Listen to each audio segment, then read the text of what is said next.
There are so many jackals and other animals in the forest, but there will be only one lion.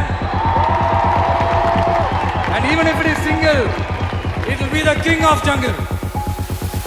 A lion is always a lion. May 4, 2026 ತಮಿಳುನಾಡಿನ the most powerful politician polling booth ಗೆ ಬರ್ತಾರೆ. ಇವರು 1989ರಿಂದ continuous ಆಗಿ MLA ಆಗಿದ್ದ ವ್ಯಕ್ತಿ. ತಮಿಳುನಾಡಿನ sitting chief minister ಆಗಿದ್ದವರು. ಇವರ ತಂದೆ 5 ಬಾರಿ ಚೀಫ್ ಮಿನಿಸ್ಟರ್. ಇವರ ಪಾರ್ಟಿ DMK ಆಲ್ಮೋಸ್ಟ್ 60 ವರ್ಷ ತಮಿಳುನಾಡಿನಲ್ಲಿ ಅಧಿಕಾರದಲ್ಲಿತ್ತು. ಇವರು ಕೊಲತೂರು ವಿಧಾನಸಭಾ ಕ್ಷೇತ್ರದಲ್ಲಿ ಎಲೆಕ್ಷನ್ ಗೆ ನಿಂತಿದ್ರು. ಈ ಹಿಂದೆ ಇದೇ ಕ್ಷೇತ್ರದಿಂದ ಕಂಟಿನ್ಯೂಸ್ ಆಗಿ 3 ಬಾರಿ MLA ಆಗಿದ್ರು. ಅಂದ್ರೆ 2011ರಿಂದ ಕೊಲತೂರು ಕ್ಷೇತ್ರ DMK ಕೈಯಲ್ಲಿತ್ತು. ಆದ್ರೆ ಈಗ ಚಿತ್ರಣ ಬದಲಾಗಿದೆ. MK ಸ್ಟಾಲಿನ್ ಸೋತಿದ್ದಾರೆ. ಇವರ ಪಾರ್ಟಿಯನ್ನ ಸಂಪೂರ್ಣವಾಗಿ ಸೋಲಿಸಿರೋ ವ್ಯಕ್ತಿ ಕೇವಲ 2 ವರ್ಷಗಳ ಹಿಂದೆ ತಮ್ಮ ಪಾರ್ಟಿಯನ್ನ ಲಾಂಚ್ ಮಾಡಿರ್ತಾರೆ. ಇಲ್ಲಿವರೆಗೂ ಇವರು ಸೌತ್ ಸೂಪರ್ ಸ್ಟಾರ್ ಅಂತ ಮೂವಿನಲ್ಲಿ ಮಾತ್ರ ಹೆಸರು ಮಾಡಿದ್ರು. ಇವರು ಬೇರೆ ಯಾರು ಅಲ್ಲ, ಜೋಸೆಫ್ ವಿಜಯ್. ಈ ವ್ಯಕ್ತಿ 60 ವರ್ಷದ ರಾಜಕೀಯ ಸಾಮ್ರಾಜ್ಯವನ್ನ ಧ್ವಂಸ ಮಾಡಿದ್ದಾರೆ. ಇಲ್ಲಿ ಪ್ರಶ್ನೆ ಏನಂದ್ರೆ, ಯಾವುದೇ ಪೊಲಿಟಿಕಲ್ ಎಕ್ಸ್ಪೀರಿಯನ್ಸ್ ಇಲ್ಲದ ಈ ವ್ಯಕ್ತಿ 60 ವರ್ಷದ DMK ಹಾಗೂ AIDMK ಪಾರುಪತ್ಯಕ್ಕೆ ಅಂತ್ಯ ಆಡಿ ತಮ್ಮ ಮೊದಲ ಅಟೆಂಪ್ಟ್ ನಲ್ಲೇ ತಮಿಳುನಾಡಿನ ಮುಖ್ಯಮಂತ್ರಿಯಾಗಿದ್ದು ಹೇಗೆ?